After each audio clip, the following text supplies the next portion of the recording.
The morning started like any other in the grand halls of the Galactic Council. Representatives from dozens of worlds filed into their assigned seats, their various forms of communication filling the air with clicks, whistles, and electronic tones. The massive chamber could hold 10,000 beings, though today only about half the seats were filled for what everyone expected to be another routine session. Ambassador Lisa Carter should have been in seat 247A, representing Earth and its colonies. Her chair sat empty. The human section, which usually buzzed with quiet activity, was completely silent. Not a single human could be seen anywhere in the chamber. Chairman Vextar, a tall being with blue skin and 4 arms, called the session to order. His voice echoed through the chamber as translation devices converted his words into hundreds of different languages. He barely glanced at the empty human section. Humans were always late to something, he thought. They probably got distracted by some minor crisis again.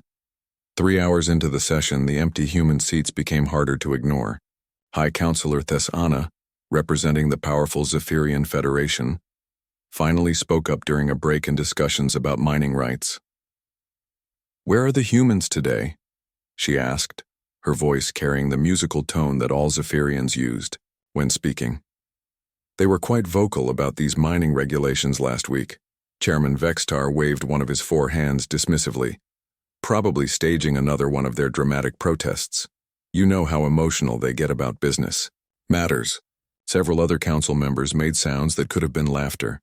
The amphibious Cathani delegate Gurgol made a wet gurgling sound that translated as agreement. Humans are always unpredictable. Remember when they walked out over the fishing rights debate 3 months ago? They came back the next day with a full proposal. But as the day wore on, the human absence became more noticeable. During the lunch break, curious delegates wandered over to the human embassy section of the station. The offices were dark. Security guards reported that no humans had entered or left the building that morning. Dr. Helen Brooks, a human scientist who had been working on the joint terraforming project for 5 years, was nowhere to be found. Her lab was clean and organized, but all her personal items were gone. Her research notes were filed neatly in the computer system, but she had left no message about where she was going. Captain Ryan Mitchell, who commanded the human fleet stationed near the Council's main base, had not responded to routine communications all day. His ships were still there, floating in their assigned positions, but they were not answering calls. By evening, it became clear that something unusual was happening. Every human on the station had vanished. Not just the diplomats and politicians, but the engineers, doctors, traders, and even the maintenance workers. The human quarter of the station, which housed nearly 3,000 people, was completely empty. Chairman Vextar called an emergency meeting. Representatives from the major powers gathered in a smaller conference room. The mood was confused, rather than worried. "This is clearly some kind of coordinated protest," declared High Counselor Thesana. "Humans love their grand gestures. They are probably trying to make a point about the new trade restrictions. But they did not file any formal complaints," pointed out Delegate Mortek from the Centaurian Alliance. "Usually they flood us with documents before they do anything dramatic." Gurgol made another wet sound. "Maybe they finally realized they were not as important as they thought. Good riddance, I say. We managed fine before they showed up 50 years ago." The next morning brought more disturbing news. Human colonies throughout the galaxy had gone silent. Not destroyed or damaged, just quiet. They stopped responding to communications from other worlds. Trade ships approaching human space found empty border stations with automated messages, directing them to archived diplomatic channels. Commander Jake Morrison, who had served as military liaison between human forces and the Council Defense Fleet, had disappeared along with all his staff. His office contained a single note that read, "All current projects have been transferred to appropriate departments. Thank you for the cooperation." Amanda Foster, the chief human diplomat who had negotiated dozens of important treaties, left behind only a clean desk and a computer with all files properly organized and labeled. No personal message, no explanation, just professional courtesy taken to its logical extreme. The human cargo ships that moved goods between worlds simply stopped showing up at their scheduled destinations. Captain Tony Reynolds, who ran supplies, to the outer mining colonies never arrived with his monthly delivery. His ship was not destroyed or captured. It just never came. Dr. Kevin Walsh, who had revolutionized cross-species medicine at the Central Medical Station, left behind detailed instructions for maintaining his equipment and caring for his patients. But the instructions were written as if he never planned to return. Within 72 hours, it became clear that every human in Council space had left. Not just the important ones, but all of them. The janitor who cleaned the council chambers was gone. The cook who ran the popular human restaurant on level 15 had closed up shop. Even the human children who attended the integrated schools had vanished with their families. More troubling was what happened next. Long-range scanners showed human ships leaving Council space from dozens of different points. But they were not heading back toward Earth or the known human colonies. They were going in directions that led to unexplored space as if they had somewhere else to go. Attempts to contact Earth directly met with automated responses. The messages were polite but unhelpful. The Terran government appreciates your interest. Please direct all future correspondence to archived diplomatic channels. Thank you for your understanding. Even stranger, human colonies that had been established for decades suddenly cut all ties with non-human governments. New Boston, which had been a major trade hub, simply stopped accepting visitors from other species. The orbital stations around human worlds went dark, not because they were damaged, but because they had switched to some kind of communication system that Council technology could not detect. Chairman Vextar found himself staring at dozens of empty seats in the Council chamber. The human section looked like a mouth with missing teeth. For the first time in 50 years, there were no human voices in the debates, no human proposals to consider, no human objections to address. This is just a temporary situation, he announced to the remaining delegates. Humans are emotional creatures. They will calm down and return when they realize they need us more than we need them. High Counselor Thessana nodded in agreement. Their technology is impressive but primitive. They cannot survive long without our advanced knowledge and established trade networks. Delegate Mortek was less certain. They seemed to leave very organized. This was not an angry departure, it was planned. Gurgol made his gurgling laugh again. Planned or not, they will be back. Where else can they go? We control the most advanced civilizations in the galaxy. They are just children playing at being independent.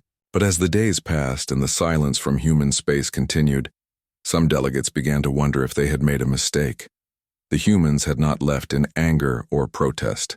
They had left quietly and completely, as if they had simply decided that the Galactic Council was no longer worth their time. The realization that this might be permanent was still weeks away. For now, the Council continued its business as usual, confident that the humans would eventually come crawling back. After all, what could they possibly accomplish on their own? 3 weeks after the humans disappeared, Director Zephox stood on the observation deck of Mining Station Alpha 7 and watched his empire crumble. The massive asteroid field that had made him rich stretched out before him, but the extraction ship sat motionless among the rocks like dead insects. The problem was simple but devastating. Every piece of mining equipment had been designed or modified by human engineers. The quantum drills that could slice through solid metal like butter needed constant calibration. The gravity manipulators that moved house-sized chunks of ore required daily maintenance. The automated sorting systems that separated valuable materials from worthless rock had to be reset every few hours. For 20 years, human technicians had handled all of this. Chief Engineer Danny Rodriguez had run the main operations center, with a team of 40 human specialists. They made the complex systems work so smoothly that Zephox had barely noticed them. Now he noticed their absence every second of every day. "Sir, we have another breakdown in Sector 12, reported his Altarian assistant. "The thermal regulators are overheating again." Zephox made a frustrated growling sound. This was the 15th equipment failure this week. His alien engineers were smart and well-trained, but they could not figure out the human modifications. The original alien technology was reliable but slow. The human improvements had made everything 10 times faster, but they required knowledge that only humans possessed. "How long to repair it?" he asked, Unknown, sir. We are still trying to understand how the human cooling system works. The Rigelian Mining Consortium, which Zephox controlled, operated 47 mining stations across 7 star systems. All of them were having the same problems. Billion credit operations were shutting down one by one because nobody could maintain the human-designed equipment. But mining was just the beginning of the galaxy's problems, Captain. Trevon commanded a cargo freighter that carried supplies between the inner worlds and the frontier colonies. For 15 years, his route had been perfectly organized by the Human Shipping Authority. Captain Maria Santos and her team had created a system that moved cargo ships through space like a carefully choreographed dance. Every ship knew exactly when to arrive at each station. Loading and unloading happened on precise schedules. Fuel depots were positioned at exactly the right distances. The system moved millions of tons of cargo every day with almost no delays or accidents. Now, chaos ruled the shipping lanes. Without human coordination, cargo ships arrived at stations that were already full. Goods piled up at some locations while other places ran out of basic supplies. Fuel depots ran empty because nobody had calculated the new demand patterns. "We are 3 days behind schedule," Trevon's navigator reported. "The orbital station at Kepler 442b cannot accept our cargo until next week." "What about the alternate delivery point?" Trevon asked. "Full up, sir. They have 17 ships waiting in line ahead of us." Shipping costs had tripled in 3 weeks. Delivery times that used to be measured in days now took weeks or months. Several frontier colonies had already declared supply emergencies. The smooth flow of galactic commerce was turning into a series of expensive traffic jams. The military situation was even worse. General Kessitar of the Zephyrian Defense Force stood in his command center and stared at tactical displays that he no longer fully understood. For decades, human military advisors had worked alongside alien officers, teaching them new ways to think about warfare. General Paul Harrison had revolutionized Zephyrian battle tactics. Strategic analyst Claire Murphy had trained thousands of officers in what she called adaptive response theory. The humans had introduced ideas like flexible command structures, rapid deployment, and multi-species cooperation. Most importantly, they had taught alien forces how to fight pirates and raiders. The criminal gangs that plagued the outer systems used hit-and-run tactics that traditional alien military doctrine could not handle. Human advisors had developed new strategies specifically designed to counter fast, unpredictable enemies. Now the pirates were getting bolder. The notorious Void Runners had attacked 3 merchant convoys in the past week. Each time, the defending security forces had responded exactly as they had been trained to do 5 years ago, before human tactical innovations. Each time, the pirates had easily outmaneuvered them. "Sir, we have another distress call from the Centauri shipping lanes," reported Communications Officer Veltar. "Response time?" General Kessitar asked. 4 hours at best, sir. By the time we arrive, the pirates will be long gone." "Recommendations?" Veltar hesitated. "Colonel Sam Roberts always said we should position fast patrol ships at the jump points instead of relying on large response fleets. But we never learned how to calculate the proper positioning." General Kessitar closed his eyes. Colonel Roberts had been the human military advisor assigned to his command. The human had tried to teach them his methods, but most Zephyrian officers had been too proud to pay close attention. They had assumed they could figure out the details later if they needed to. Later had arrived, and they were helpless. The medical crisis was perhaps the most heartbreaking. Dr. Torvas ran the largest hospital on the Council's central station. For years, he had worked alongside human doctors who specialized in cross-species medicine. Humans had a unique talent for understanding how different alien biologies interacted. Dr. Lisa Kim had developed treatments for diseases that affected multiple species living in close contact. Dr. Kevin Walsh had invented surgical techniques that worked on both silicon-based and carbon-based life forms. Their research had saved thousands of lives and made it possible for different species to live and work together safely. Now Dr. Torvas faced medical emergencies he could not handle. A Kithani trader had developed an infection that was spreading to the human bacteria in his digestive system. 3 months ago, this would have been a routine treatment. Now Dr. Torvas did not even know where to begin. The symptoms are getting worse, his assistant reported. The patient's temperature is rising and the infection is spreading to his respiratory system. What about the human medical databases? Dr. Torvis asked. We can access the basic information, sir, but the advanced treatment protocols require knowledge we do not have. Dr. Kim's notes mention specific drug combinations, but she never explained how she calculated the dosages for mixed species physiology. The patient was dying, and there was nothing they could do except watch and hope. Similar cases were appearing at medical facilities throughout Council space. Mixed crews on long-haul cargo ships were particularly vulnerable, since they often developed cross-species health problems that only human doctors had known how to treat. In the council chambers, emergency sessions were becoming daily events. Chairman Vextar found himself dealing with crisis reports from every corner of the galaxy. The Centaurian colonies are reporting food shortages, announced Delegate Mortek. Their agricultural systems are failing without human maintenance support. The Rigelian Mining Consortium has suspended operations at 37 facilities, added another representative. They claim they cannot maintain human-modified equipment. High Counselor Thessana stood up, her musical voice strained with frustration. This is unacceptable. We cannot allow our entire civilization to depend on one species. There must be alternatives. What alternatives? Demanded Gurgol, the Cathani delegate. Do you know how to fix a quantum mining drill? Can you calculate shipping routes for 10,000 cargo vessels?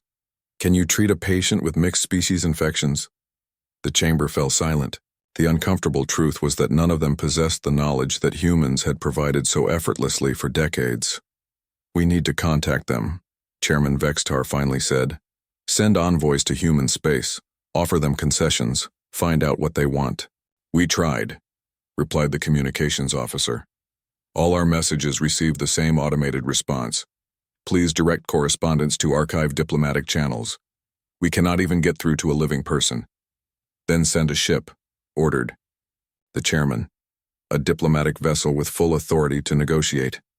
Sir, human space is completely dark. We do not know where their ships went or which colonies are still inhabited. We have no idea where to send diplomats. The reality was slowly sinking in. The humans had not just left the council. They had vanished so completely that nobody knew how to find them, and without them, the advanced galactic civilization that had taken centuries to build was falling apart in a matter of weeks. The galaxy was learning a painful lesson about the difference between primitive technology and primitive thinking. The humans might have seemed less advanced than their alien neighbors, but their minds worked in ways that had made everyone else's lives better. Now that those minds were gone, the true scope of their contribution was becoming impossible to ignore. 6 months after the humans disappeared, Station Manager Kolvan stood in the control center of Nexus Trade Hub and watched his world die. The massive station had once been the busiest commercial center in known space. Cargo ships from hundreds of worlds had docked here every day, trading everything from rare metals to exotic foods.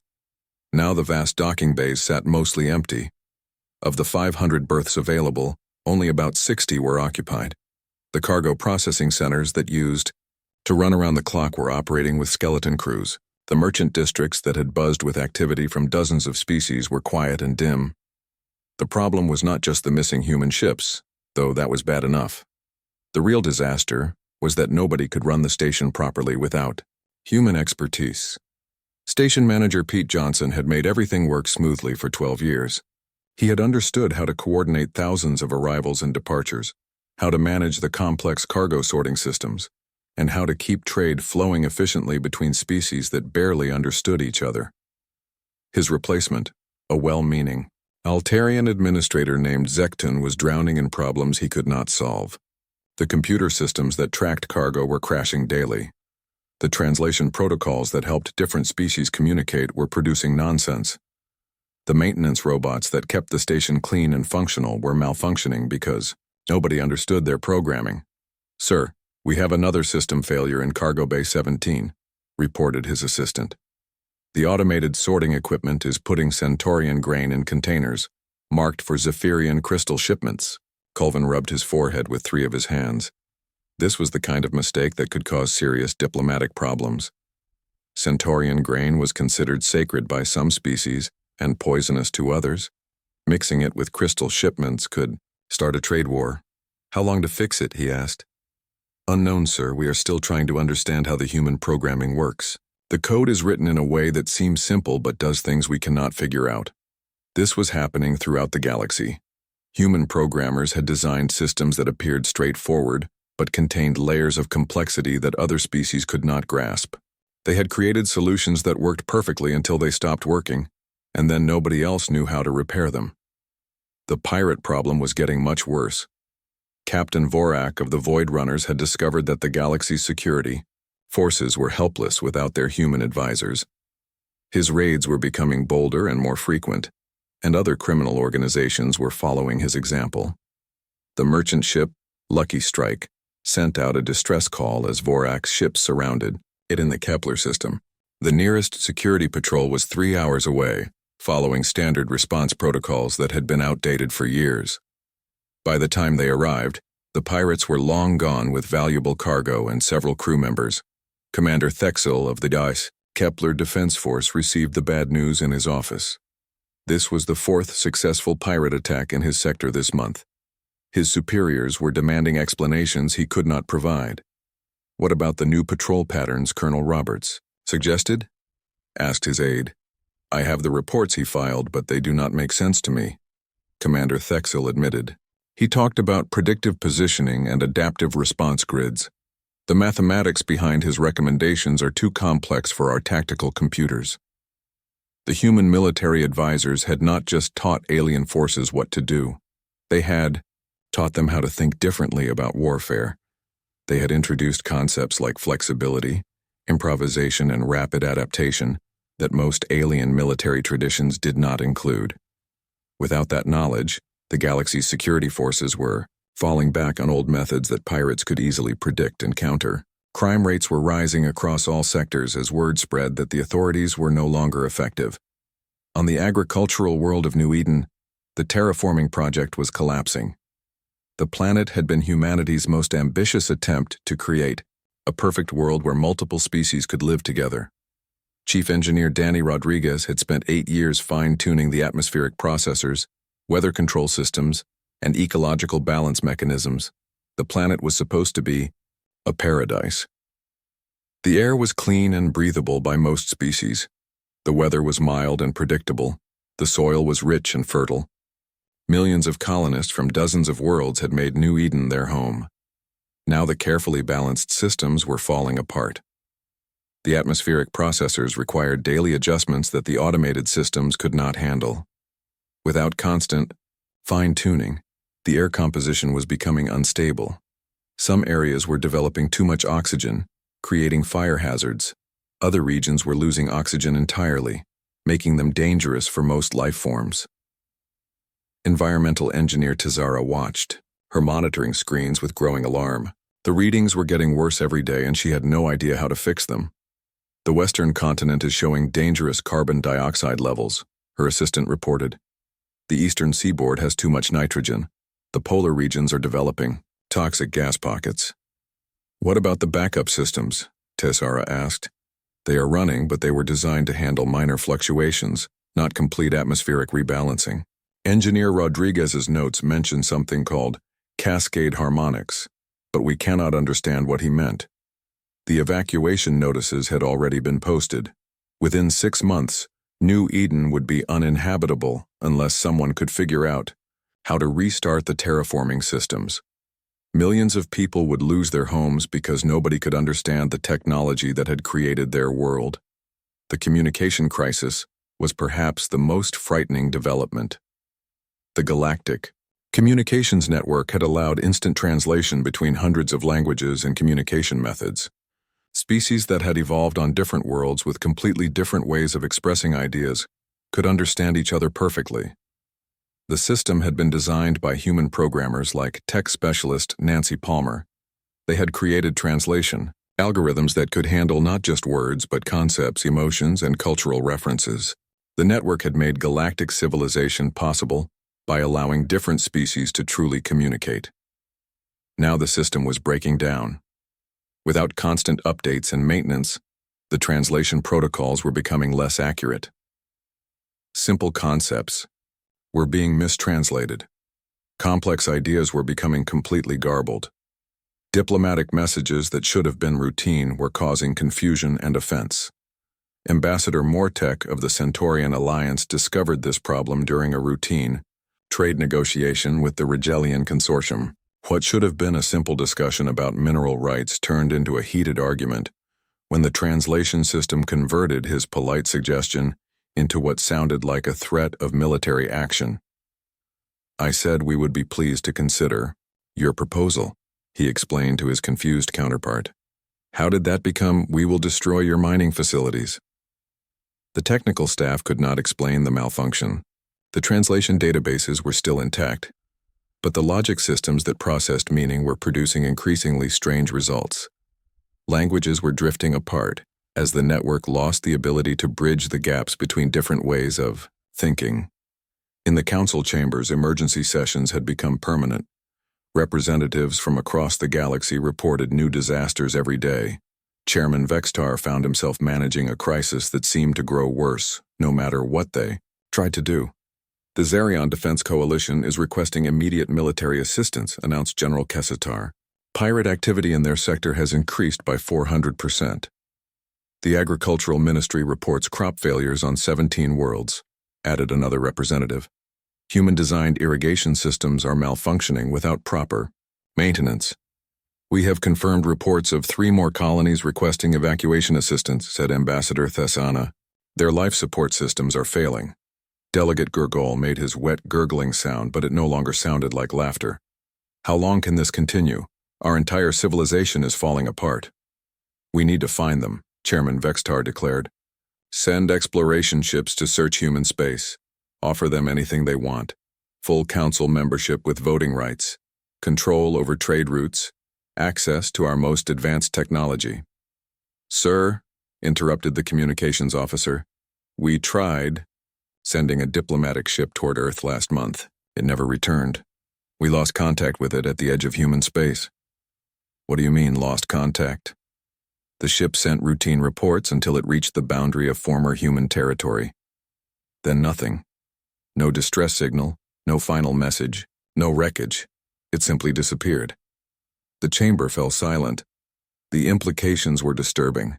Either something terrible was happening to ships that entered human space, or the humans had developed technology that could make entire vessels vanish without a trace. "Send another ship," ordered the chairman. "Send 10 ships if necessary." "Sir, we have sent 4 more ships since then. None have returned.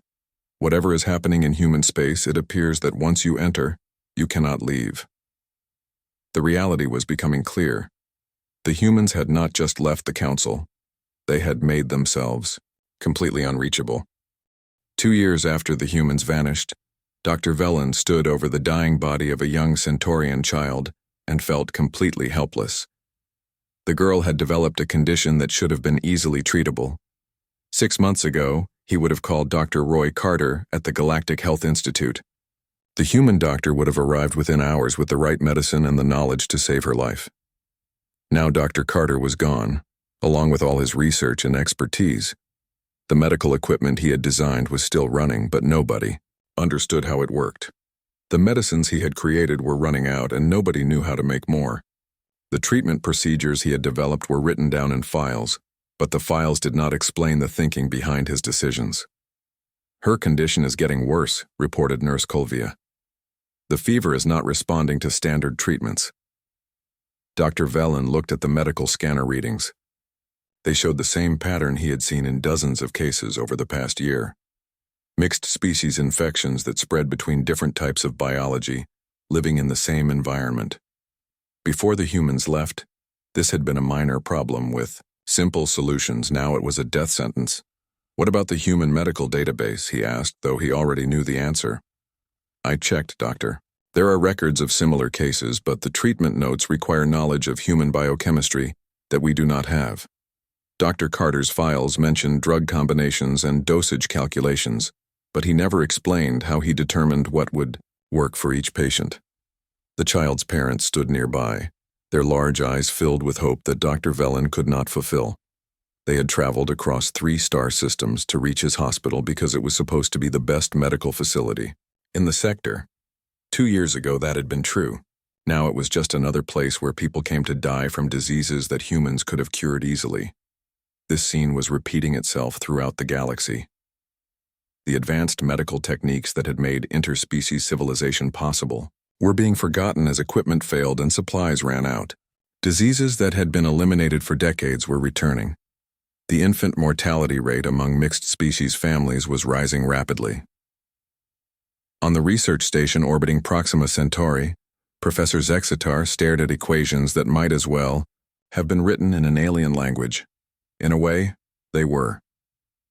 Professor Beth Stevens, the human scientist who had been leading the quantum mechanics research project, had filled hundreds of pages with calculations that promised revolutionary breakthroughs. In faster-than-light travel, her work had been on the verge of changing everything. The theories she developed could have led to instant communication across galactic distances, teleportation technology, and energy sources that would make current power systems look like campfires. The potential applications were limitless. But her notes were written in a way that only other human scientists could understand. She had used mathematical concepts that seemed simple, but contained layers of meaning that other species could not grasp. Her colleagues from different worlds had sat in her lectures and nodded as if they understood, but none of them had truly followed her reasoning. "Have you made any progress with the quantum field equations?" asked his research assistant. "Professor," Zextar gestured helplessly at the screens full of numbers. "I understand the individual components, but I cannot see how she connected them. Her logic jumps from one concept to another in ways that do not make sense to me. It is as if she could see patterns that are invisible to the rest of us." "What about the other research teams? Are they having better luck?" "No. We have contacted every major scientific institution in the galaxy.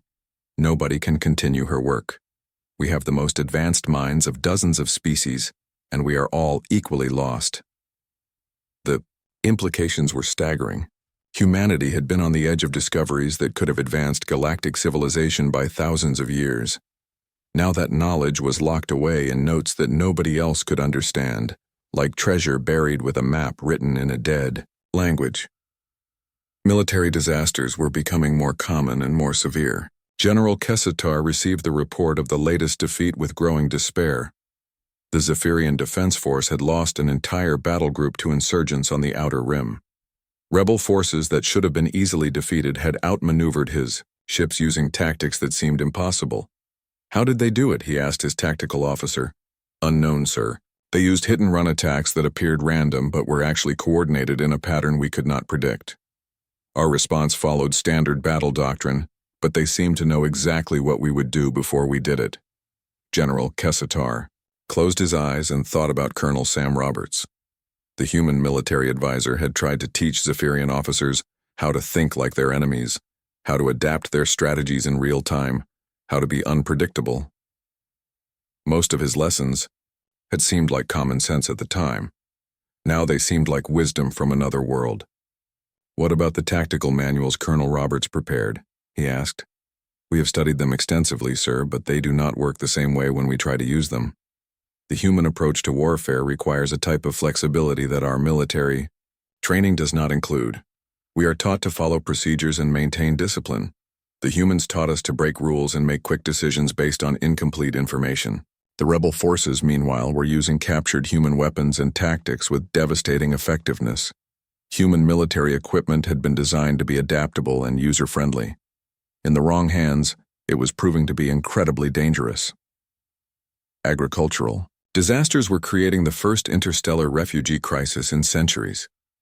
The planet Kepler 438b had been one of the most successful farming worlds in the galaxy, thanks to irrigation systems designed by human engineer Joe Martinez. His sustainable farming techniques had turned a desert world into a garden that fed billions of people across multiple star systems. Now the carefully balanced ecosystems were collapsing. The irrigation systems required constant adjustments based on weather patterns, soil conditions, and crop growth cycles. The automated systems could handle routine maintenance, but they could not make the complex decisions that kept everything working together. Farm manager Torval watched his fields turn brown despite having plenty of water and fertile soil. The problem was not the amount of water, but the timing and distribution. The human-designed systems had delivered the right amount of water to the right places at exactly the right times. Without that precision, the crops were either drowning or dying of thirst. "Sir, the eastern fields are showing signs of root rot," reported his agricultural supervisor. "The western crops are wilting despite adequate irrigation." "What about the backup systems?" Torval asked. "They are running, but they use simple timers instead of the adaptive algorithms engineer Martinez installed. The crops are not getting what they need when they need it." Within months, Kepler 438b would go from feeding billions to needing food aid. Similar agricultural collapses were happening on dozens of worlds. The refugee ships were already beginning to arrive at overcrowded stations and colonies, bringing hungry families who had nowhere else to go. The political situation was becoming desperate. In the council chambers, representatives who had once worked together were now blaming each other for the crisis. The Altarian Republic was threatening to withdraw from the council unless humans were found and convinced to return. The Zephyrian Federation was demanding access to secret human research files. The Cathani Collective was considering declaring martial law in their territory. Chairman Vextar found himself trying to hold together an alliance that was falling apart from internal pressure. Emergency meetings had become shouting matches. Diplomatic protocols were breaking down as translation errors caused misunderstandings that led to arguments. "The situation is unacceptable," declared High Counselor Thessana. "We cannot continue to watch our civilization collapse while we do nothing." "What do you suggest?" asked Chairman Vextar. "We have sent 12 ships to search for humans. None have returned. We have offered every concession we can think of. They do not respond to our messages." Delegate Gurgle made his wet gurgling sound, but it was filled with frustration instead of amusement. "Maybe they do not want to be found. Maybe they have decided we are not worth their time." "That is impossible," insisted Ambassador Mortek. "They need us as much as we need them. Where else can they get the resources and knowledge of advanced civilizations? Do they?" asked Gurgle quietly. "We assumed they needed us because they seemed less advanced. But what if we were wrong? What if they were holding back instead of catching up?" The chamber fell silent as the representatives considered this possibility. It was a disturbing thought. Everyone had assumed that humans were the junior partners in galactic civilization, learning from their more experienced neighbors. But the evidence was pointing in a different direction. The humans had not just provided manual labor and simple services. They had solved problems that the most advanced alien minds could not handle. They had created technologies that other species could use but not understand. They had developed ideas that seemed obvious in hindsight but had never occurred to anyone else. 5 years after the humans disappeared, Communications Officer Yelvan detected something that made her hands shake as she reached for the emergency alert button. A single ship had appeared at the edge of Council space. The energy signature was unmistakably human. Chairman Vextar rushed to the control center with half the council behind him. They had been waiting for this moment for 5 long years. Finally, the humans were coming back. Finally, they could negotiate and fix the disasters that had been tearing the galaxy apart. The ship was small and elegant, with design features that seemed both familiar and strangely advanced. It moved with a grace that made even the most sophisticated council vessels look clumsy. Captain Laura Evans announced herself and requested permission to deliver a message to the assembled council. "Permission granted," Chairman Vextar said quickly. "Please dock at the main diplomatic bay. We have much to discuss." "That will not be necessary," Captain Evans replied. Her voice was calm and professional. "This is a delivery only. We will transmit the message and depart." "Wait," Chairman Vextar pleaded. "We need to talk. The galaxy has been struggling without human expertise. We are prepared to offer significant concessions." "The message will explain everything, Captain," Evans said. "Please prepare to receive transmission." The recording that appeared on the main screen showed former Ambassador Lisa Carter standing in what looked like a garden. Behind her, unfamiliar plants swayed in an alien breeze under a sky that was the wrong color. She looked older but healthier, as if the years had been kind to her. "To the Galactic Council," she began, her voice carrying the same diplomatic tone she had used in 1,000 negotiations. "This message represents humanity's final official communication with your organization." Chairman Vextar felt his stomach drop. Final communication. Not a negotiation, not a list of demands, but a goodbye. For 50 years, humanity participated in galactic civilization as junior partners. Ambassador Carter continued. "We were told, repeatedly, that our contributions were crude, primitive, or insignificant.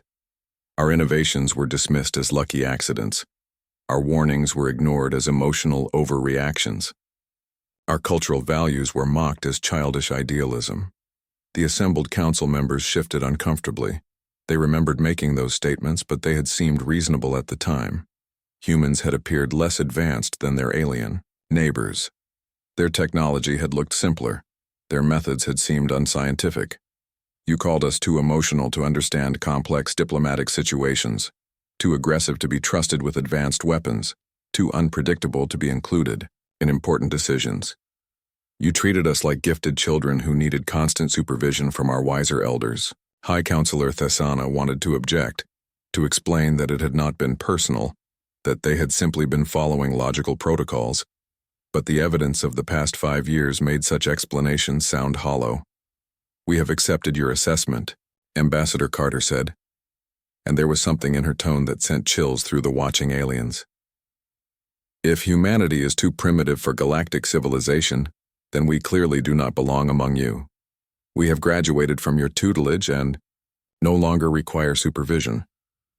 The transmission showed images of human colonies in distant space, but these were not the rough frontier settlements that Council Scouts remembered. These were gleaming cities that floated among the stars, with architecture that defied conventional understanding of physics. Gardens and forests grew in impossible spirals around structures that seemed to bend space itself. "We leave behind the systems we built, the knowledge we shared, and the friendships we forged," the ambassador continued. "We bear no ill will toward the species we worked alongside. We simply recognize that our paths have diverged." More images appeared. Massive construction projects that dwarfed anything in Council space, ships that moved without visible propulsion, systems, energy collectors that surrounded entire stars, technologies that looked like magic but operated with scientific precision. Humanity has made contact with other young species throughout the galaxy. We are sharing our knowledge and building new alliances based on cooperation rather than hierarchy. We have discovered that the universe is much larger and more diverse than the small corner you control. The final blow came with images of human ships appearing in distant galaxies.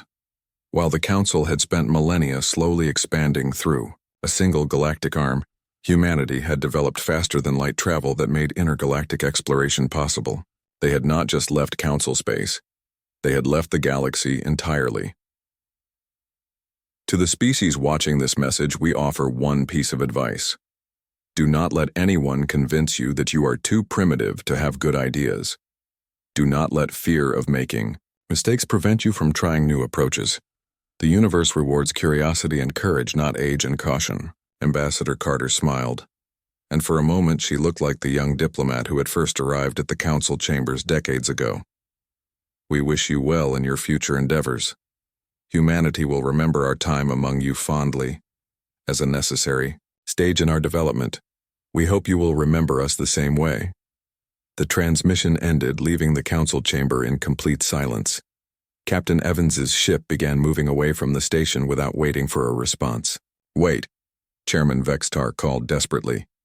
"We need to discuss this. We can change. We can offer you equal partnership, full voting rights, anything you want." The message was complete, Captain Evans replied. "There is nothing more to discuss." "But the galaxy is falling apart without you," pleaded High Counselor Thesana.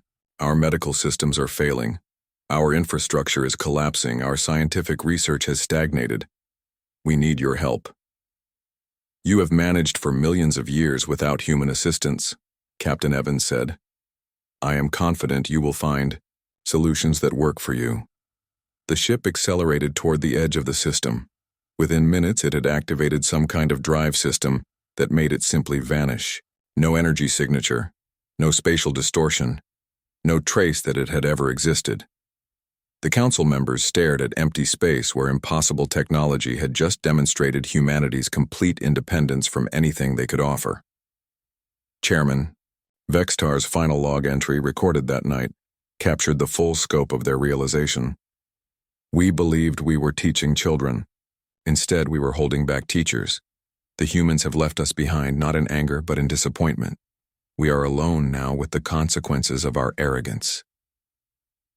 The revelation sparked immediate changes throughout the galaxy. Long-range scanners confirmed that human activities extended far beyond anything previously imagined. Energy signatures suggested that humanity had built structures around hundreds of stars. Communication intercepts indicated contact with species that the Council had never encountered. More disturbing were the reports of human ships appearing in other galaxies entirely. The technology gap was not just significant, it was absolute. While the Council had been debating mining rights and trade regulations, humanity had been preparing to explore the entire universe. The political consequences were swift and devastating. The Altarian Republic announced its withdrawal from the Council, citing the organization's failure to recognize and retain valuable members. The Zephyrian Federation began secret research programs aimed at understanding human technology. The Kethani Collective simply stopped participating in Council activities altogether. Individual species began following humanity's example. The young Deltarian civilization, which had been denied Council membership for being too inexperienced, simply disappeared one day.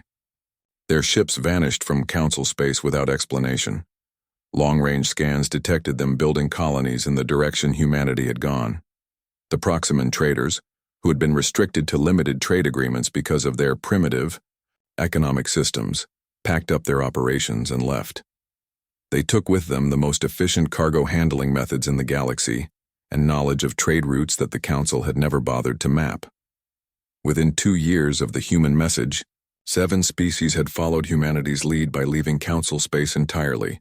They had learned the lesson that the Council was too proud to accept, that cooperation worked better than hierarchy, and that new ideas were more valuable than old traditions. The Great Galactic Council, which had once been the pinnacle of interstellar civilization, found itself governing an increasingly empty territory. The most innovative species had left to find partners who valued their contributions. The most adaptable civilizations had moved on to explore possibilities that the Council could not imagine. In the end, the Council's greatest achievement had been teaching the galaxy's younger species that they did not need permission to be great. Humanity had graduated from their tutelage and moved on to become teachers themselves. The students had surpassed their instructors and were now showing others that the universe was bigger than anyone had dared to dream. The galaxy was learning to live without the species that had made everything work. Some learned faster than others. Some chose to follow humanity's example and seek new frontiers. Others remained behind, clinging to the familiar structures of the past while wondering what they could have accomplished if they had been brave enough to treat their partners as equals instead of students.